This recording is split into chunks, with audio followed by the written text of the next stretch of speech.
Hello everyone, welcome to the session. आज हम discuss करने जा रहे हैं ग्रेड 7th की सोशल स्टडीज, उसका history section, lesson number 9, political developments in south India. ये हम 700 एडी से लेके 1200 एडी के बीच की बात करेंगे। इस टाइम पे साउथ इंडिया में काफी राजपूत्स ने अपनी स्टेट्स एस्टैब्लिश की थी, जैसे नॉर्थ इंडिया में हुआ था। मिडीवियल पीरियड में छोटे छोटे हिस्से स्टेट्स एस्टैब्लिश हो गई थी।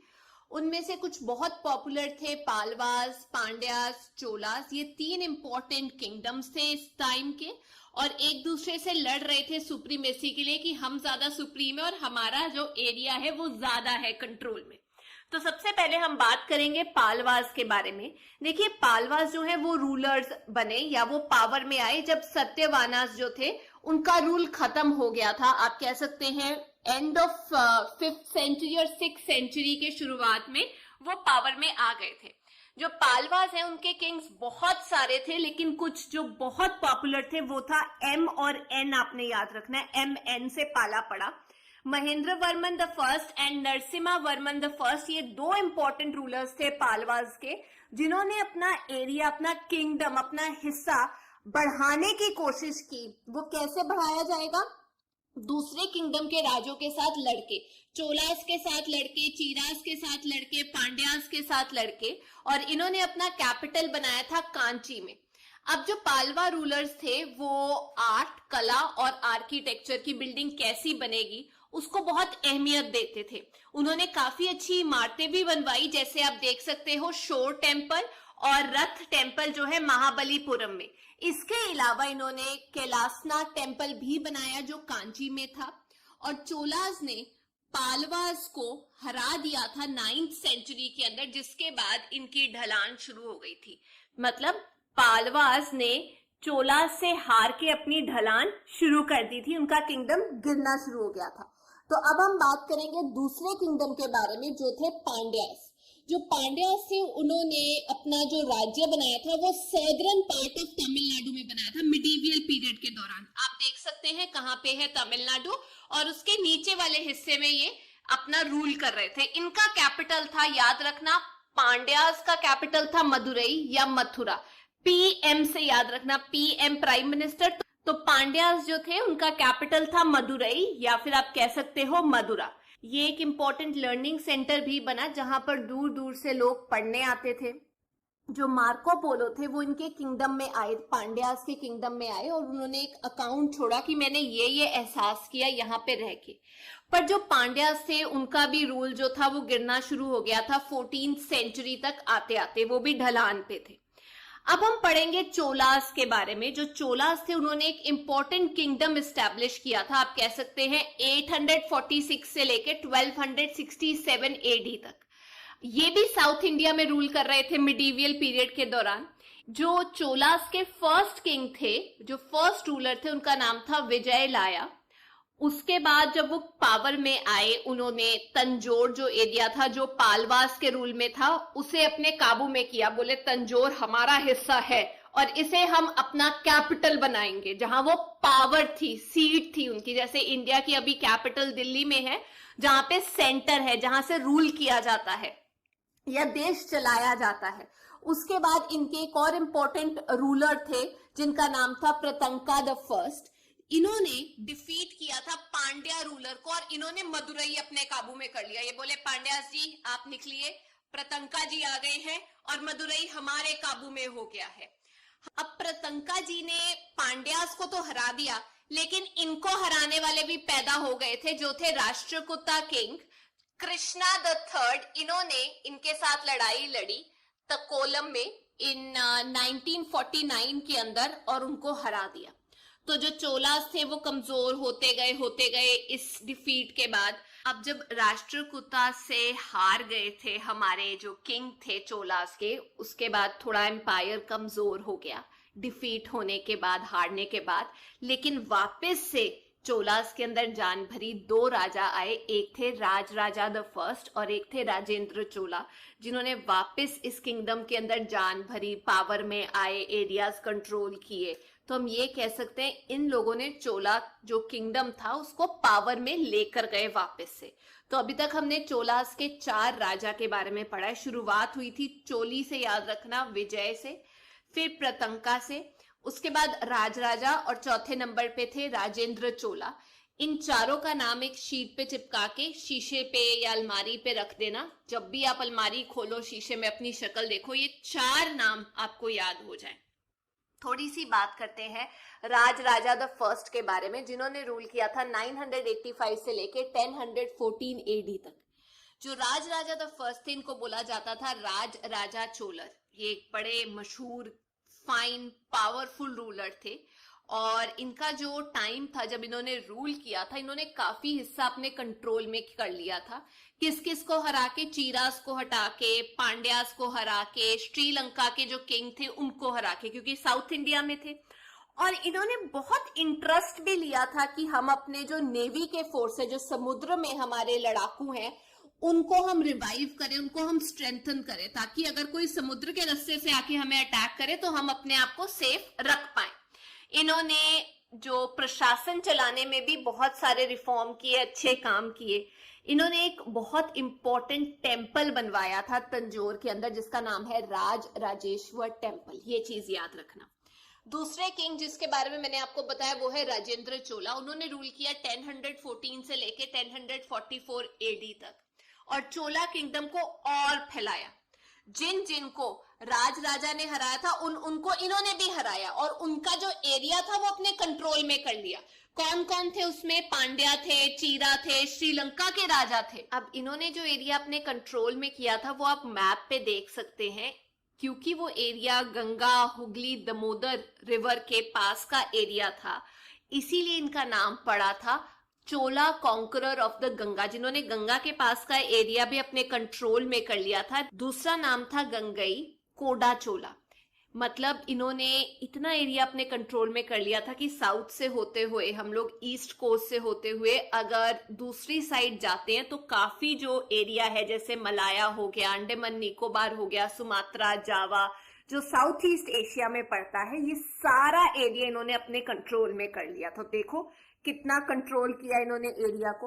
इनफैक्ट इन्होंने एक नया टाउन भी स्टैब्लिश किया, कह सकते हैं, एक शहर जिसका नाम था गंगई कोंडा चोलापुरम, और उसको कैपिटल बनाया चोला किंगडम का। क्योंकि इतना बड़ा टाइटल मिल गया तो वो कहते चलो इसको इस्तेमाल करते हैं, और उसी नाम पे एक टाउन बनवा दिया था। अब जब इतना एरिया अपने कंट्रोल में हो गया तो उसको चलाने के लिए पैसा भी चाहिए। पैसा कैसे आएगा? जब आप व्यापार करोगे, कुछ चीज बेचोगे। तो इतना एरिया कंट्रोल करने के बाद इन्होंने व्यापार करना शुरू कर दिया था चाइना के साथ, और जो साउथ इंडिया के साथ चाइना का लिंक था वो बेहतर हो गया। जो पैसा है वो बढ़ना शुरू हो गया क्योंकि व्यापार हो रहा था।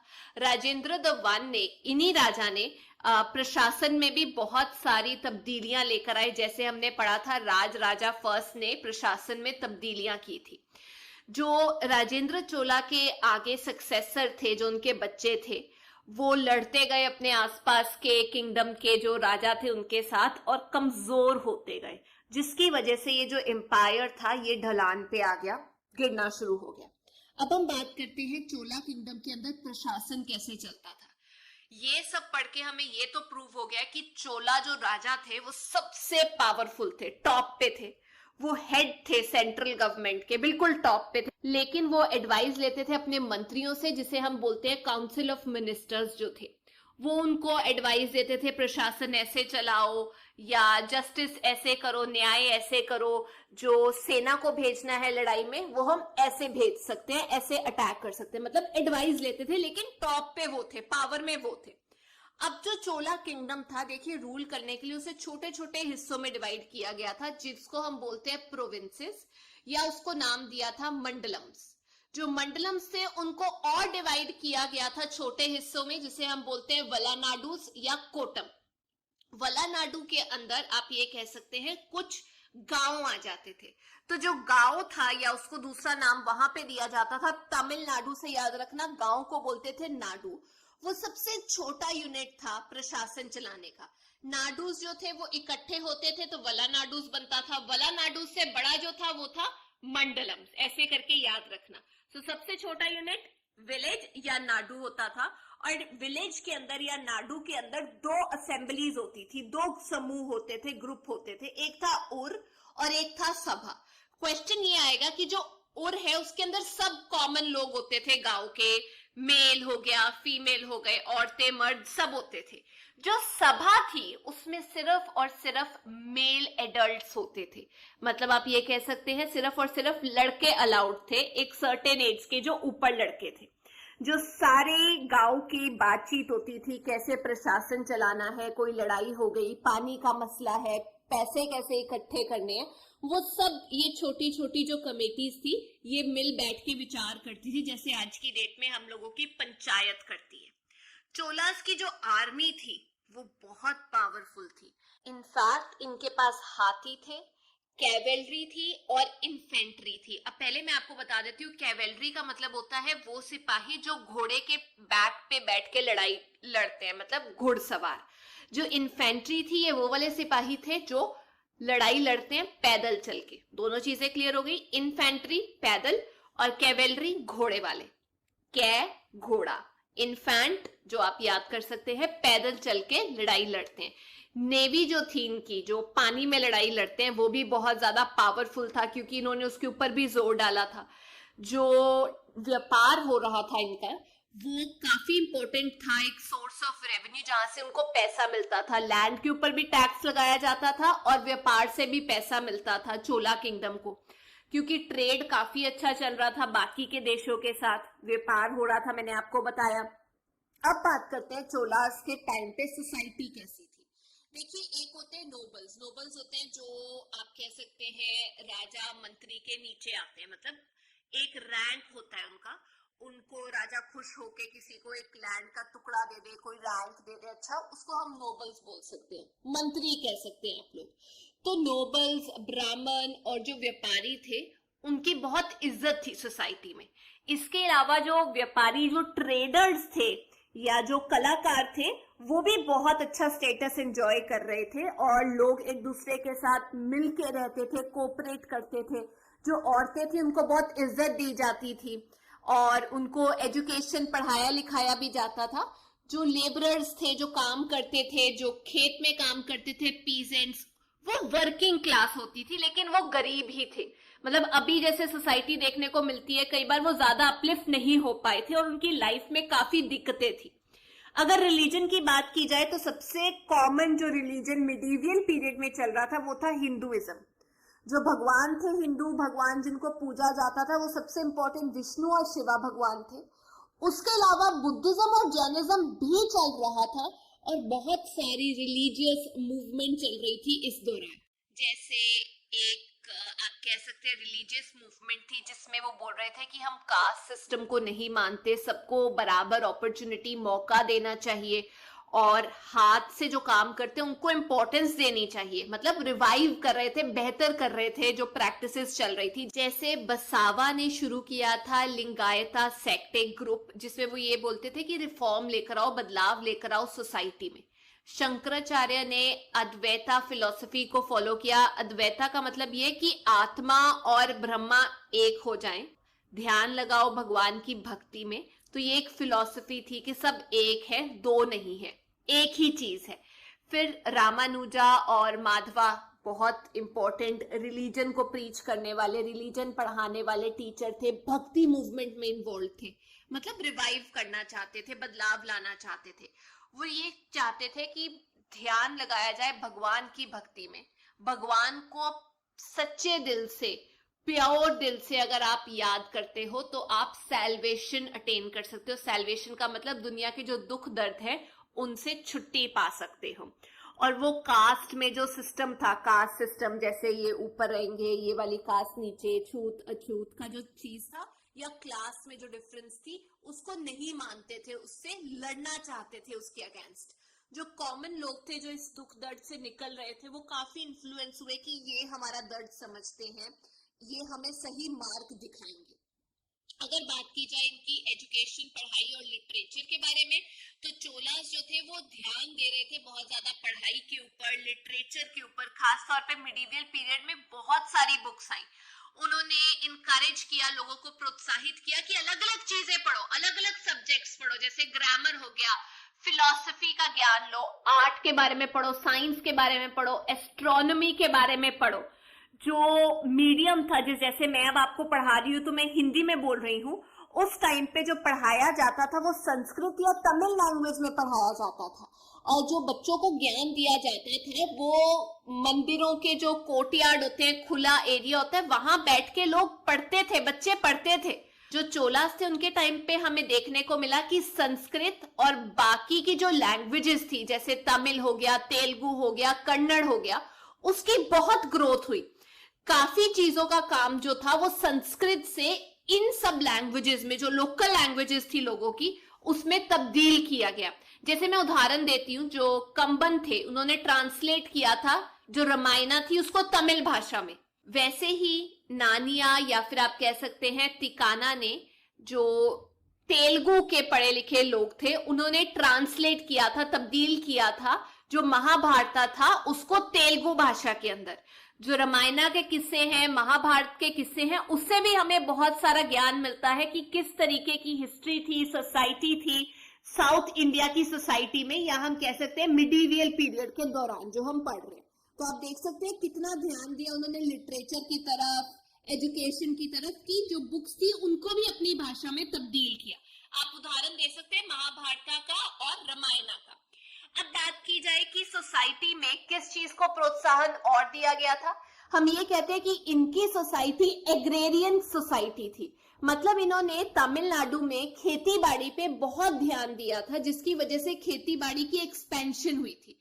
इरिगेशन सिस्टम, कैसे फसलों को पानी देना है रिवर्स के द्वारा, खास तौर पे वहां आप देख सकते हैं साउथ इंडिया में कावेरी नदी का इस्तेमाल किया जाता है इरिगेशन के लिए, पर इसमें ज्यादा पानी तभी आता है जब बारिशें आती हैं। तो इसीलिए उन लोगों ने टैंक्स बनवाए ताकि पानी जब कम हो तो दिक्कत ना हो, पानी को स्टोर किया जा सके। आप यहाँ देख सकते हैं कैसे टैंक बनवाया गया तमिलनाडु में चोलास के टाइम पे। रेन का मतलब होता है REIGN का मतलब होता है जब रूल हो रहा होता है। तो टैंक सिस्टम, एक टैंक की कमेटी सेटअप की गई ताकि पानी कैसे डिस्ट्रीब्यूट हो रहा है ये देखा जाए। जो चोला रूलर्स थे वो इतने बेहतरीन थे कि उन्होंने क्या किया कि अगर फसल नहीं होती बारिश ज्यादा होने की वजह से या सूखा पड़ने की वजह से, तो आपको टैक्स देने की जरूरत ही नहीं है। इनफैक्ट वो अगर इमरजेंसी हो तो लोन भी देते थे, पैसा भी पहले दे देते थे फार्मर्स को कि आप फसलें उगाओ। तो उन्होंने खेती बाड़ी की तरफ खास ध्यान दिया, जंगलों को साफ कराया और ज्यादा एरिया जो है वो खेती बाड़ी में तब्दील कराया। और इसके लिए वो जो जंगलों में लोग रहते हैं ना, नोमैडिक ट्राइब्स, उनके अगेंस्ट नहीं गए, उनके साथ मिलके एक रिश्ता बनाया और फिर उनकी भी मदद की और वो एरिया भी तब्दील किया ताकि और ज्यादा खेती बाड़ी हो सके। तो यही थी आज की क्लास। पर जाने से पहले मैं आप लोगों से 2 क्वेश्चंस पूछना चाहती हूँ। सबसे पहला क्वेश्चन तो ये है कि पालवास और या हम कह सकते हैं पालास के इंपॉर्टेंट 2 रूलर्स के बारे में आप लोगों ने मुझे बताना है। और दूसरी चीज, जो चोला किंगडम है वो छोटे हिस्सों में बांटा गया था, वो छोटे हिस्से कौन कौन से थे, प्रोविंसेस से लेके विलेजेस के जो नाम थे छोटे छोटे एरियाज के, वो क्या थे। तो ये थी आज की क्लास। अगर आपको वीडियो अच्छी लगी तो please make sure you like, share and subscribe. हम फिर मिलेंगे। Till then take care, bye bye.